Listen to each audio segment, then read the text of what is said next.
عزیز بزرگوں، آج 10 اپریل 2023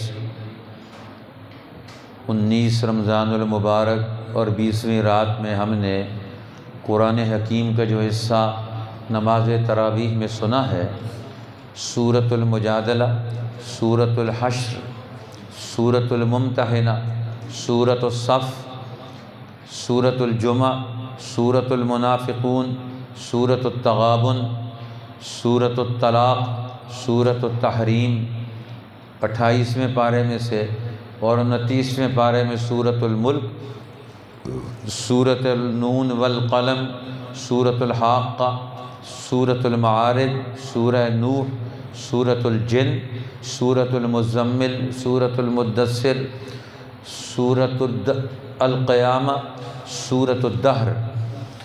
یہ ساری صورتیں جو 28ویں پارے کی ہے، یہ ساری صورتیں مدنی صورتیں ہیں جو مدینہ طیبہ میں نازل ہیں۔ اللہ تعالیٰ نے سورہ مجادلہ کے اندر مسلمانوں میں سے سچی جماعت حزب اللہ، اس کی ضرورت کو بیان فرمایا۔ اولئک حزب اللہ، وہ اللہ کی جماعت ہے، وہ اللہ کی پارٹی ہے، وہ اللہ کے لوگ ہیں، وہ اللہ کی محبت، عظمت اور اس کے حکم کی تعمیل و تکمیل کرنے والے لوگ ہیں۔ پھر اللہ تعالیٰ نے اللہ کی جو جماعت ہے اس کی خصوصیات بیان فرمائی۔ فرمایا اس کی خصوصیات کیا ہیں؟ تناجوا بالبر والتقوی، یہ بر، تقوی اور اطاعت رسول، یہ 3 بنیادیں ہیں۔ یہ اللہ کی جماعت کی، حزب اللہ کی 3 اصول ہیں جن پر یہ جماعت کام کرتی ہے۔ یہ بر کے اصول پر کام کرے گی، نیکی کا تعارف کروائے گی، پورا نظام اخلاقیات اسے تسلیم کرے گی۔ التقوی، دین کے خلاف جتنے امور ہیں، جتنے کام ہیں جن کو شریعت نے حرام اور ناجائز قرار دیا ہے، یہ ان سے بچ کر چلے گی۔ اور پھر یہ اطاعت رسول، اپنا منظم ڈھانچہ بنا کر اپنے اندر کے حکم کو وہ دنیا میں قائم کریں گے، اس کی کوشش کریں گے۔ اور اس کے مقابلے میں حزب الشیطان ہے، اولئک حزب الشیطان، یہ شیطان کی جماعت ہے۔ استحوذ علیہم الشیطان فانساہم ذکر اللہ، جب شیطان انسانوں پر حاوی اور غالب ہوتا ہے، انہیں اللہ کا ذکر بھلا دیتا ہے، اور پھر جب اللہ کا ذکر بھول جاتے ہیں تو شیطان کا غلبہ ان پر پکا ہو جاتا ہے، تو یہ بھی شیطان کی پارٹی بن جاتے ہیں، یہ غافلین۔ پھر ان سے شیطان اپنے کام لیتا ہے۔ اب شیطان کی پارٹی کا کام کیا ہے؟ قرآن حکیم اس کو بھی بیان کرتا ہے۔ یہ بر، تقوی کے اصول پر یہ دوسرا کام کرتے ہیں۔ جب یہ کام کریں گے، تناجوا بالاسم والعدوان ومعصیۃ الرسول، جب آپس میں اکٹھے ہوں گے، جب آپس میں ملیں گے، تو یہ آپس میں ایک دوسرے کو رہنمائی دیں گے، ایک دوسرے کے ذہن میں اسم اور عدوان کو ڈالیں گے، گناہ کا تذکرہ کریں گے، غیر ذمہ دارانہ کام کریں گے، انسانی فطرت کے خلاف کردار ادا کریں گے، والعدوان، سرکشی کریں گے، یہ دوسروں کا مال، دوسروں کی عزت، دوسروں کے معاملات کو یہ تباہ و برباد کریں گے، ومعصیۃ الرسول، اور یہ رسول کی نافرمانی کریں گے۔ اور یہ آپس میں منافقین، یہ پارٹی شیطان کی جماعت، کفار کی ہو یا منافقین کی، ان لوگوں کا کام ہی یہی ہے۔ اللہ جل شانہ نے یہاں جماعت حزب اللہ کی ضرورت اور اہمیت کو بیان فرمایا۔ فرمایا دیکھو، جس طرح قوموں کے مسائل، ایک فرد کا مسئلہ ہو تو اس فرد کے مسئلے کو حل کرنے کے لیے قانون کی ضرورت آتی ہے۔ جس طرح ایک عورت آ کر اپنا مسئلہ پیش کرتی ہے، جس کو قرآن نے ذکر کیا، قد سمع اللہ قول التی تجادلک فی زوجہا، اللہ نے اس عورت کی بات سن لی 7 آسمان سے اوپر، جو میرے پیغمبر آ کر آپ سے گفتگو کر رہی تھی اور جھگڑ رہی تھی اور اپنی شکایت اللہ کے ہاں کر رہی تھی۔ حضرت عمر رضی اللہ تعالیٰ عنہ مدینہ طیبہ میں جا رہے ہیں، ایک بڑھیا آئی اور آ کر اس نے کہا، عمر میری بات سنو۔ حضرت عمر نے کان لگا کر اس کے بات سننے شروع کر دی، نیچے ہو گئے، قد اونچا تھا اور بڑھیا کا قد جھکا ہوا تھا۔ اب حضرت عمر کافی دیر تک جھک کر اس عورت کی بات سنتے رہے اور ان کے ساتھ بڑے بڑے جلیل القدر صحابہ کرام اور بڑے بڑے لوگ امت کے ساتھ تھے۔ جب وہاں سے فارغ ہوئے تو ایک آدمی نے کہا امیر المومنین، اس بڑھیا کی وجہ سے، اس کی بات سننے کی وجہ سے آپ نے ہم سب کو بھی اور پوری جماعت کو یہاں راستے میں کھڑا رکھا اور خود بھی آپ تکلیف میں مبتلا رہے۔ فرمایا تو جانتا ہے یہ کون بڑھیا ہے؟ یہ وہ بڑھیا ہے جس کے بارے میں قرآن اترا ہے، قد سمع اللہ قول التی، اللہ نے اس بڑھیا، اس عورت کا وہ قول سن لیا، اس کی بات سن لی۔ اور وہ کیا سن لی؟ التی تجادلک فی زوجہا، اس کے خامد نے اس کو طلاق دے کر زہار کی، اس کو اپنے سے الگ کر دیا۔ وتشتکی الی اللہ، وہ اللہ کے سامنے شکایت کر رہی تھی۔ جب اللہ اس کی شکایت سن رہا تھا، واللہ یسمع تحاورکما، اللہ تم دونوں کی گفتگو سن رہا تھا، اس عورت اور اللہ کے پیغمبر کی، تو عمر کہتے ہیں کہ پھر عمر اس عورت کی بات کیوں نہ سنے جس کی بات اللہ آسمانوں کے اوپر سے سنتا ہے۔ حضرت عائشہ فرماتی ہیں میرے گھر میں، میرے سامنے، میرے کمرے میں وہ عورت اپنا مسئلہ پیش کر رہی تھی اور مجھے نہیں پتا کہ وہ کیا کہہ رہی تھی، رسول اللہ کیا جواب دے رہے تھے، لیکن جب قرآن نازل ہوا تو پھر مجھے پتہ چلا اس کا مسئلہ کیا تھا اور اس کی کیا ضرورت تھی۔ وہ آ کر کہتی ہے کہ میرے خامد نے طلاق دے دی، میں کہاں جاؤں؟ آپ نے فرمایا طلاق تو جاہلیت کے قانون کے مطابق ہو گئی، اب نیا قانون تو میرے پاس ہے کو نہیں، تیرا مسئلہ قانونی علمی طور پر کیسے حل کروں؟ پچھلا راستہ وہ موجود نہیں اور آگے ابھی تک قانون اور شریعت بنی کوئی نہیں، تو تیرا مسئلہ کیسے حل کرے؟ وہ کہتی تھی میں کیا جانوں، یہ تو آپ کا کام ہے، مسئلہ حل کریں، قانون لے کر آئیں، علم لے کر آئیں، میرے لیے کوئی ترمیم لے کر آئیں، اس معاشرے کے قانون کو جو میرا مسئلہ حل نہیں کر سکتا اس کو اٹھا کر پھینک دے۔ جو قوموں کے لیے قانون مسئلے پیدا کریں ان قانون کو تبدیل کریں۔ اب اللہ کے پیغمبر انتظار میں فرمایا یہ ہے ایک فرد کا مسئلہ ہو تو وہ قانون سے حل ہو جاتا ہے، اور جب پوری سوسائٹی میں کفر اور شرک اور اسم اور عدوان موجود ہو اس کو ختم کرنے کے لیے کس کی ضرورت ہے؟ اس وقت حزب اللہ کی ضرورت ہے، اللہ کی جماعت کی ضرورت ہے۔ اس لیے قرآن نے اس جماعت کی ضرورت کو بیان کیا جو انسانوں کے جان مال عزت آبرو کا تحفظ کرے گی۔ اللہ فرماتے ہیں کتب اللہ لأغلبن انا ورسلی، میں نے یہ فرض کر دیا، لکھ دیا، ضروری قرار دے دیا، میں غالب آؤں گا اور میرا رسول بھی غالب آئے گا۔ یہ حزب اللہ غالب ہو کے رہے گی، اللہ کی جماعت، اس کو کوئی شکست نہیں دے سکتا۔ یہ اللہ کی پارٹی ہے جو اللہ کا قانون لے کر اور اس کے لیے قربانیاں دینے کے لیے تیار ہوگا۔ اب یہ جماعت یہ آ کر کرے گی کیا؟ سورۃ الحشر میں اللہ جل شانہ نے اس جماعت کے دو بڑے کاموں کا تذکرہ کیا سورۃ الحشر میں۔ فرمایا اللہ جل شانہ کہتے ہیں یہ جماعت یہ دو بڑے کام کون سے کرے گی؟ یہ دو بڑے اقدامات کرے گی۔ یہ پہلا اقدام اس کا کیا ہوگا؟ پہلا اقدام دشمن پر ایسا غلبہ اور قبضہ اور تسلط حاصل کرے گی اس کی اینٹ سے اینٹ بجا کے رکھ دے۔ جس طرح بنو نذیر رسول اللہ کے مقابلے میں نہیں ٹھہر سکے، لولا ان کتب اللہ علیہم الجلا، اللہ نے ان پر جلاوطنی نہ لکھی ہوتی ان پر دنیا میں عذاب اترتا۔ اب اس جماعت نے اپنے غلبے سے، اپنی پارٹی کی طاقت سے اس طرح کا کردار ادا کیا، یخربون بیوتہم بایدیہم وایدی المؤمنین۔ یہ سیاسی اقدام دشمن کے اوپر اپنا رعب طاری کر کے اس کے اوثان خطا کر دے گی، اس کو اپنے فیصلے کرنے کی طاقت اس سے چھین لے گی۔ یہ جماعت یہ کام کرتی، اپنے اندر سے اتنی مضبوط ہوگی، اس کا علم مضبوط، اس کا عمل مضبوط، اس کے فیصلے مضبوط، اللہ کا تعلق مضبوط، اللہ کی مخلوق کی خدمت کا جذبہ اور ارادہ ایسا مضبوط ہوگا کہ دشمن کے چھکے چھڑا دیں گے۔ یخربون بیوتہم بایدیہم وایدی المؤمنین، ان پر رعب طاری ہو جائے گا اور اس کے رعب سے وہ اپنے گھر بار چھوڑ کر، مکان چھوڑ کر، باغات لدے ہوئے چھوڑ کر وہ وہاں سے نکلنے پر مجبور ہو جائیں گے۔ اس جماعت کا پہلا قدم ہوگا کہ دشمن کی سیاسی قوت، اجتماعی قوت، اس کا رعب اور دبدبہ وہ ختم کر دے۔ ورنہ وہ خود بھی نہیں صاحب سمجھتے تھے کہاں سے اللہ ان پر کہاں سے آئے گا، اللہ ان پر وہاں سے آیا جہاں سے ان کو پتہ بھی نہ چلا۔ اب اللہ نے اس جماعت حق کے روب کے ذریعے سے ان کو اٹھا کے پھینک دیا۔ اب دوسرا کام یہ جماعت کیا کرے گی؟ ما افاء اللہ علی رسولہ، جو اللہ انہیں مال دے گا، مال غنیمت ہو یا بغیر جنگ کے مال فے مل جائے، دشمن مال چھوڑ کر چلا جائے، اسے مال فے کہا جاتا ہے کہ دشمن جماعت کے رعب سے یہ مال حاصل ہو، تو یہ مال جماعت کے اندر تو ہر آدمی شامل ہے، بچہ بھی، بوڑھا بھی، جوان بھی۔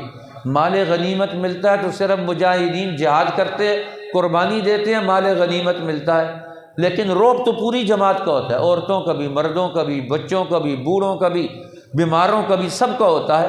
لہٰذا یہ مال فے ہے، اور مال فے میں پوری سوسائٹی کا حصہ ہوگا، پورے معاشرے پر وہ تقسیم ہوگا۔ تو یہ مال فے کو، اللہ کے دیے ہوئے مال کو یہ لوٹائیں گے سب پر۔ اس کو مال فے کہتے ہیں کہ اس مال کو کسی ایک خاص طبقے میں نہیں رہنے دیا جائے گا، یہ سارے معاشرے میں اس کو تقسیم کیا جائے گا، ساری ضرورتیں پوری کی جائیں گی پورے معاشرے کی۔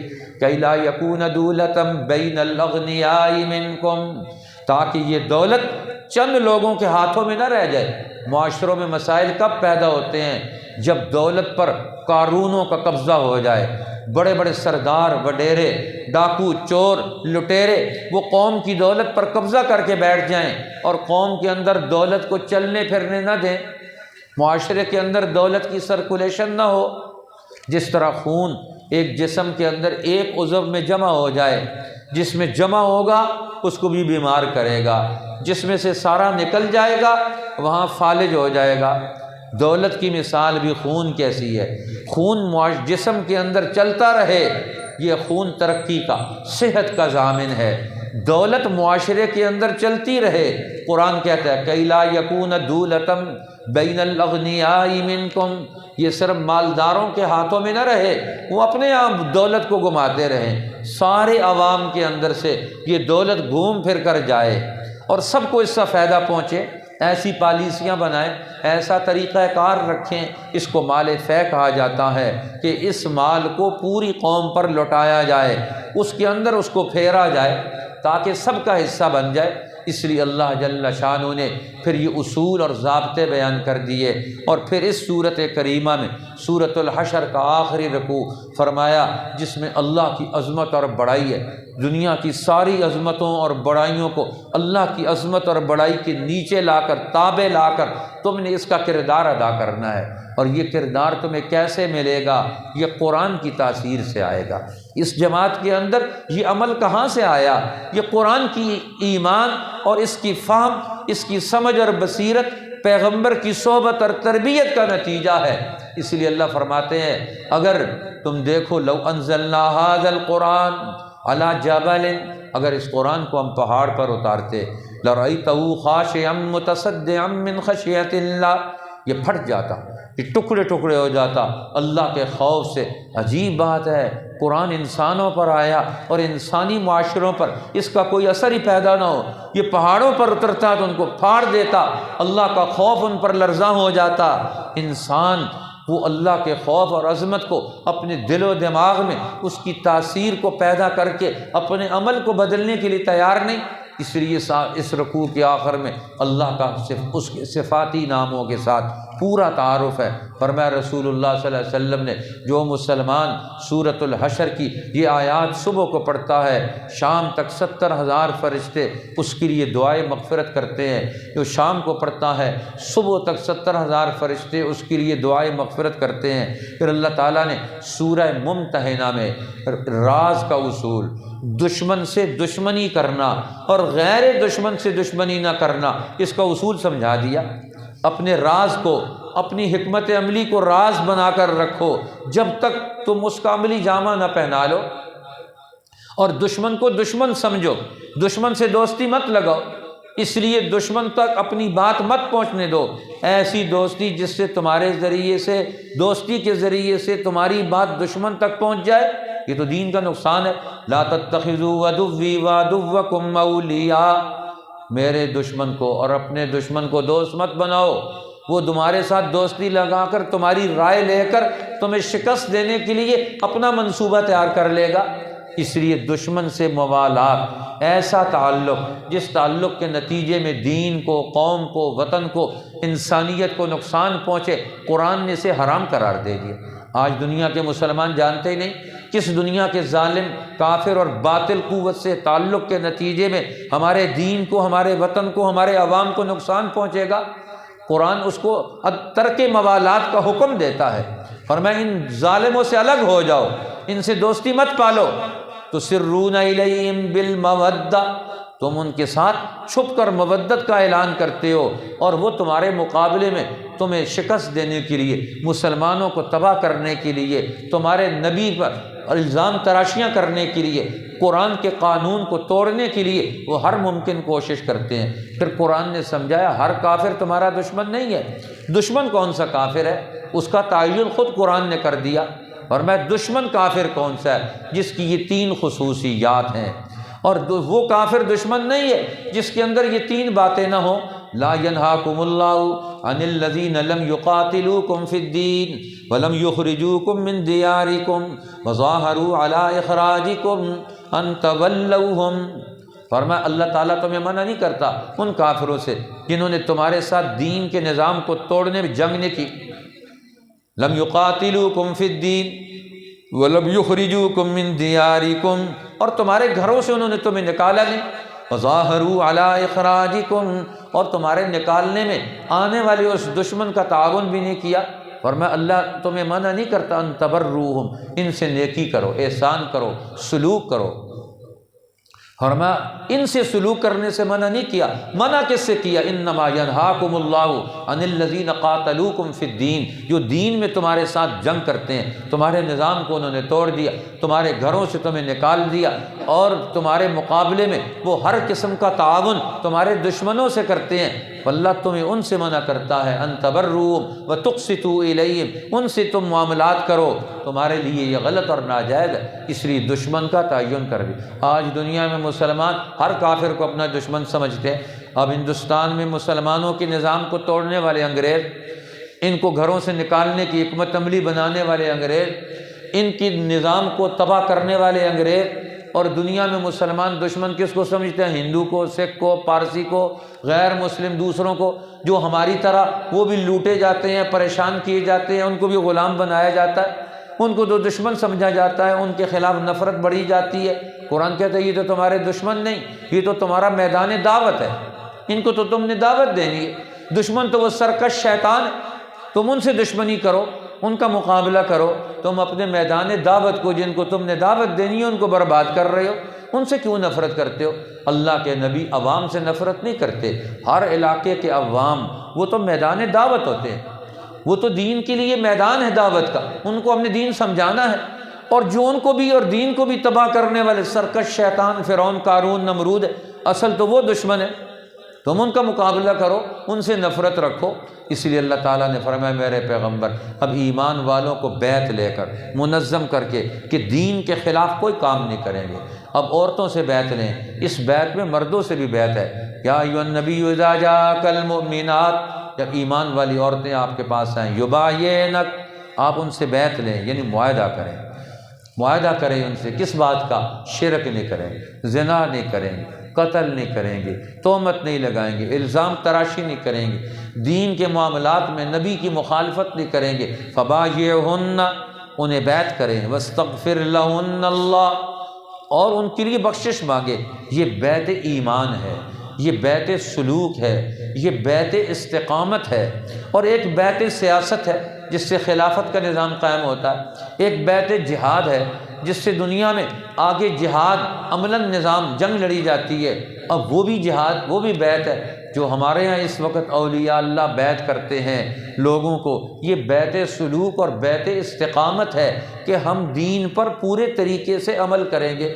اسی لیے کسی کامل پیر، کسی صحیح شیخ کے ہاتھ پر بیعت کرنا جس کے اندر خود تقوی موجود ہو، علم موجود ہو، ایمان موجود ہو، نصیحت اور خیر خواہی کا پہلو موجود ہو، اور پچھلے بزرگوں کا تاریخی تسلسل ان کا تسلسل موجود ہو، اس کے ہاتھ پر بیعت کر کے اپنے دین اور ایمان کی حفاظت کرنا ضروری ہے۔ جب یہ ہم نے کام کر لیے تو اب ہم کیا بن گئے؟ صف بن گئے۔ اس لیے پھر اگلی سورت الصف ہے کہ یہ مسلمان دنیا میں صف بن کر، جماعت بن کر، سیسا پلائی ہوئی دیوار بن کر دشمن کے مقابلے میں کھڑے ہو جائیں گے، دشمن کو اپنے اوپر وار نہیں کرنے دیں گے۔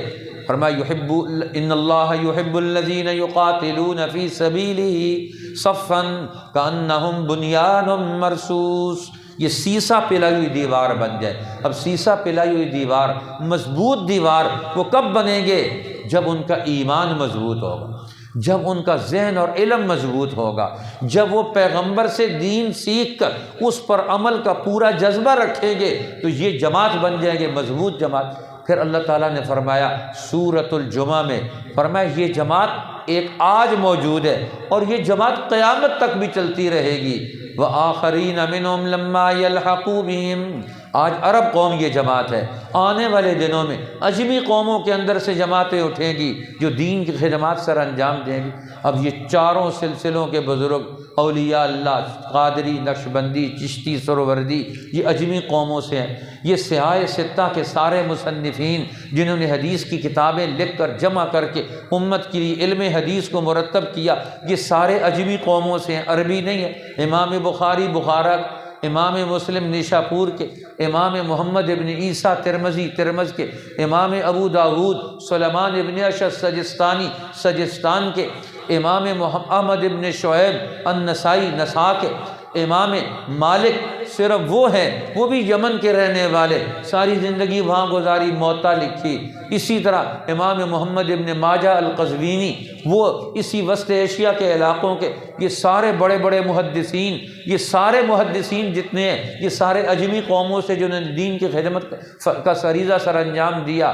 اور ائمہ، چار بڑے امام ائمہ مجتہدین میں سے امام ابو حنیفہ، وہ اجمی قوموں سے تعلق رکھتے ہیں۔ صرف عربی قوموں سے تعلق رکھنے والے امام محمد ابن ادریس الشافعی ہیں جو بنو ہاشم کے خاندان سے اور عرب اور قریش خاندان سے تعلق رکھتے ہیں۔ باقی سارے ائمہ مجتہدین وہ بھی اجمی قوموں سے اور دیگر غیر عربی قوموں سے ہیں جنہوں نے دین کو سنبھالا۔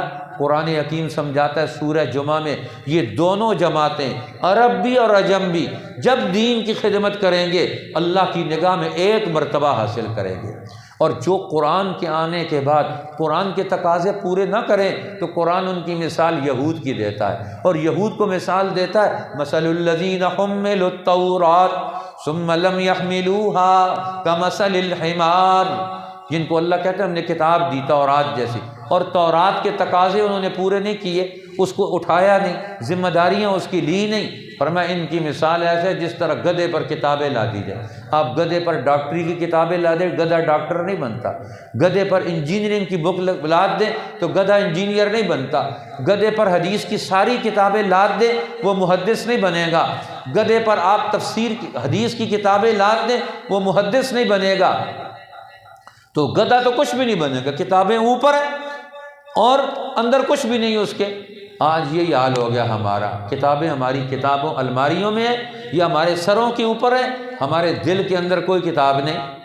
دل کے اندر کتاب اتر جائے، دل کے اندر کتاب اترنے کا مطلب کیا ہے؟ اس کی ذمہ داریاں اٹھائیں، اور جو کتاب کی ذمہ داری نہ اٹھائے، پیچھے ہٹ جائے، قرآن کہتا ہے یہ منافق اذا جاءک المنافقون، یہ منافق آ کر نعرے لگائیں گے کہ ہم اللہ پر ایمان رکھتے ہیں۔ اللہ کہتا ہے جھوٹ بولتے ہیں، ان کی شکلیں، ان کا جسم، ان کا لباس یہ تو بہت اچھا لگے گا، باتیں کریں گے تو بڑی خوبصورت کریں گے۔ اذا رأیتہم تعجبک اجسامہم، جب بات کرے جسم ڈیل ڈول بڑی خوبصورت ہوگی۔ وَإِن يَقُولُوا تَسْمَعْ لِقَوْلِهِمْ، اور جب بات کریں گے تو جی چاہتا ہے ان کی بات سنیں، کتنی خوبصورت بات کرتے ہیں۔ لیکن حال یہ ہے كَأَنَّهُمْ خُشُبٌ مُّسَنَّدَةٌ، جب اللہ کا نبی انہیں قرآن سناتا ہے، دین بتاتا ہے، اللہ کا حکم سمجھاتا ہے، خشک لکڑی بن جاتے ہیں، سنتے ہی نہیں، عمل ہی نہیں کرتے، عمل کی نیت ہی نہیں ان کی۔ جس کی عمل کی نیت ہی نہ ہو، قرآن کہتا ہے یہ منافق ہے۔ اس لیے منافقین کیوں منافق بنتے ہیں؟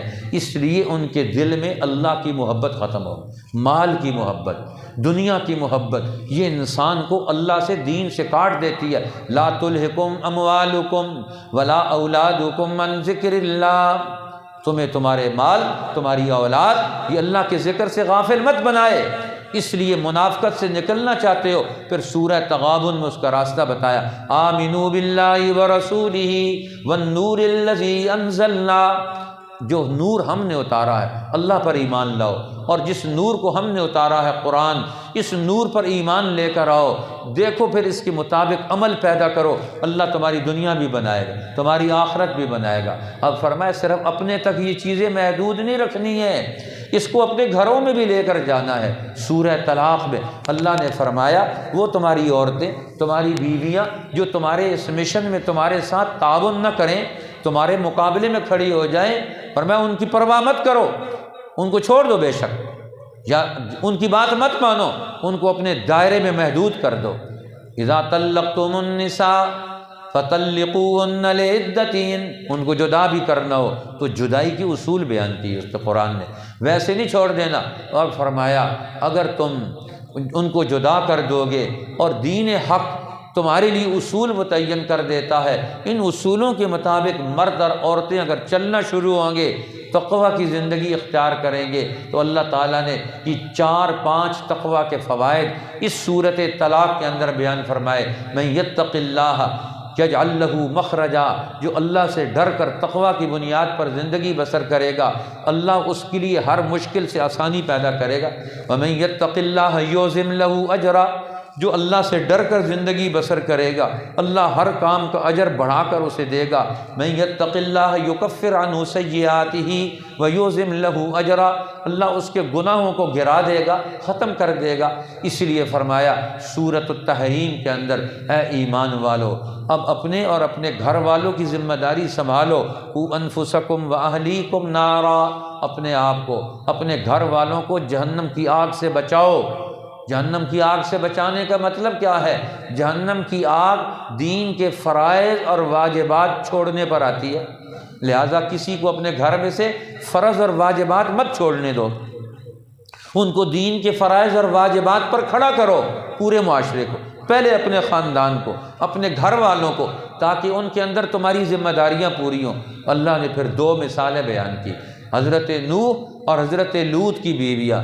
فرمایا دیکھو نبیوں کے گھر میں ہے، توجہ صحیح نہیں ہے، دل کی توجہ غیر اللہ کی طرف ہے، نبیوں کے گھر میں رہتے ہوئے ان کو ایمان نصیب نہیں ہو سکا، ناکام ہو گئے۔ حضرت شاہ عبد القادر رائے پوری رحمۃ اللہ علیہ فرمایا کرتے تھے، دیکھو دلی توجہ اور طلب نہ ہو، نبی کے گھر میں رہتے ہوئے ہدایت نہیں ملتی، اور توجہ اور طلب ہو تو دور سے آنے والوں کو ہدایت مل جاتی ہے۔ فرعون کے گھر میں آسیہ فرعون کی بیوی ہے، توجہ اور طلب موجود ہے، فرعون کے گھر میں رہتے ہوئے اللہ نے ایمان اور ہدایت دے دی۔ حضرت مریم خاندان نبوت سے لیکن ہدایت اور استقامت دکھائی تو اللہ نے ان کا تذکرہ کر دیا۔ پھر اللہ تعالیٰ نے، یہ تو 28ویں پارے کی صورتیں جس میں زندگی کا عملی نظام بیان کیا، اب 29ویں پارے کی جو صورتیں ہیں ان سب میں اللہ جل شانہ نے اپنی قدرت کا اور قیامت کا تذکرہ کیا کہ اللہ قیامت کو لائے گا، ایک بڑا دن لائے گا، انصاف کا دن، جس دن انسانوں کے اعمال کی قدر پیدا کی جائے گی، ان کی چھان پھٹک کی جائے گی، ان کا پورا نظام دنیا کے نظام کا کھنگالا جائے گا، ہر ایک کی زندگی کھولی جائے گی، گھر کی زندگی، بازار کی زندگی، انفرادی زندگی، اجتماعی زندگی، ہر ایک کی زندگی کھولی جائے گی اور کتاب کی شکل میں سامنے آئے گی۔ قرآن نے سورۃ الملک میں بھی اسی کو بیان کیا، فرمایا سورۃ الملک میں جو لوگ دنیا میں قرآن کو قبول نہیں کرتے قیامت کے دن اوندے منہ چل کر آئیں گے۔ افمن یمشی مکبا علی وجہہ اہدی امن یمشی سویا علی صراط مستقیم، بھلا وہ آدمی جو اوندے منہ چل کر آ رہا ہے وہ صحیح ہے یا جو ٹانگوں پر، پاؤں پر چل کے آ رہا ہے؟ فرمایا جو قرآن کے خلاف دنیا میں چلتے رہے قیامت کے دن یہ سر نیچے ہوگا، ٹانگیں اوپر ہوں گی، یہ اس طرح چل کر آئیں گے۔ ایک صحابی نے کہا یا رسول اللہ ایسے کیسے چل سکے گا؟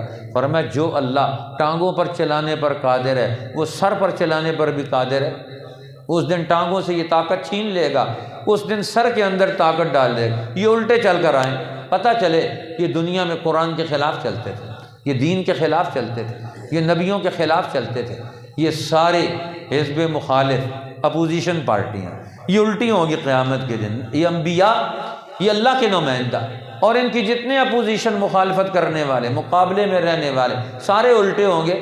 سارے محشر والوں کو پتہ چلے گا ان لوگوں کی کیا حیثیت ہے۔ فرمایا اگر اللہ پانی تم سے لے لے دنیا میں تو تم کیا کر سکتے ہو؟ پانی کو زمین میں نیچے لے جائے، یہ ساری تمہاری طاقتیں پانی نہیں لا سکتی۔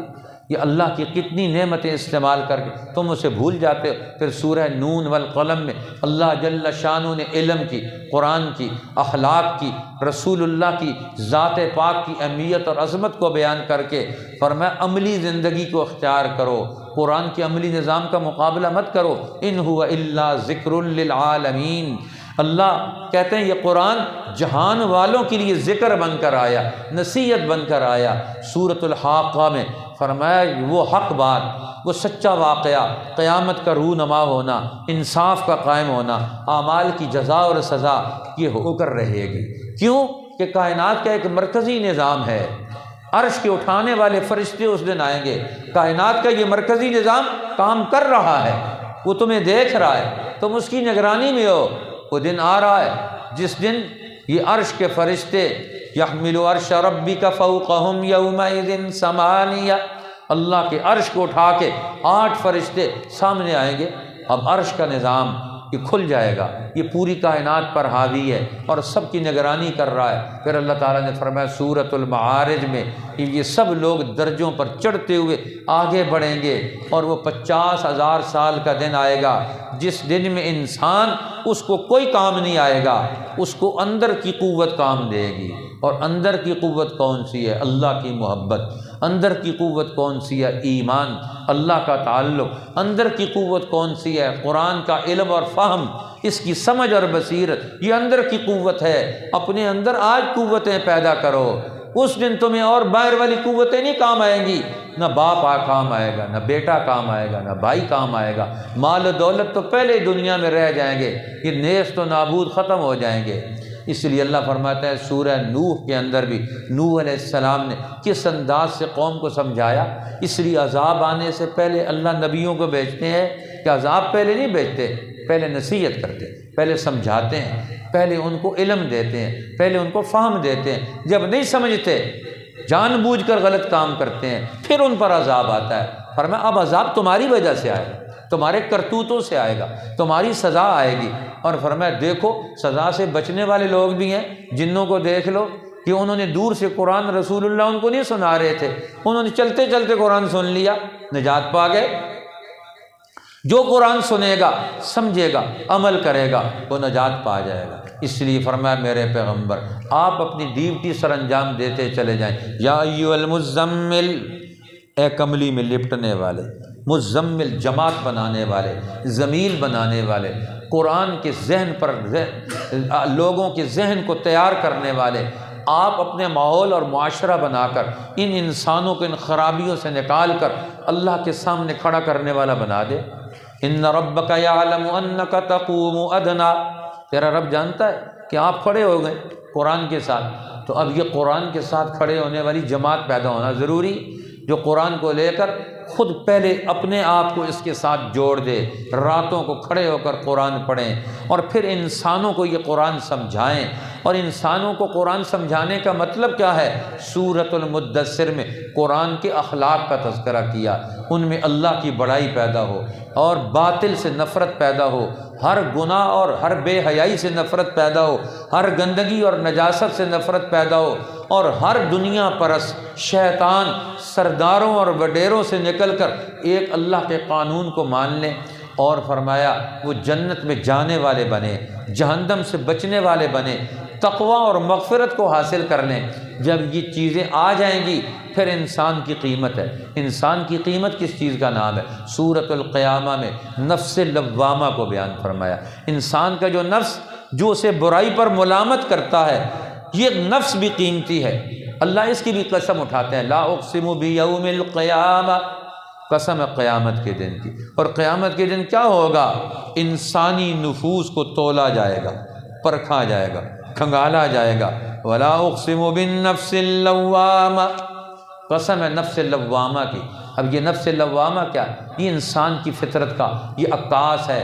انسان سے گناہ ہوتا ہے، انسان کے اندر سے احساس شرمندگی پیدا ہوتا ہے، ندامت پیدا ہوتی ہے۔ جو نفس انسان کو گناہ پر ملامت کرے، اب انسان کو نفس گناہ پر آمادہ کرتا ہے، شیطان آمادہ کرتا ہے، اس دباؤ میں گناہ تو کر لیتا ہے، لیکن جب گناہ ہو جاتا ہے پھر یہ پشیمان ہے، پھر اب شرمندہ ہے، کیا کریں؟ اللہ کہتے ہیں میرے بندے توبہ کا دروازہ کھلا ہوا ہے۔ یہ نفس لوامہ، اس کو اگر ماحول مل جائے، علم مل جائے تو یہ ترقی کرتا ہے، یہ نفس مطمئنہ بن جاتا ہے۔ اور یہ نفس مطمئنہ کب بنے گا؟ ترقی کب کرے گا؟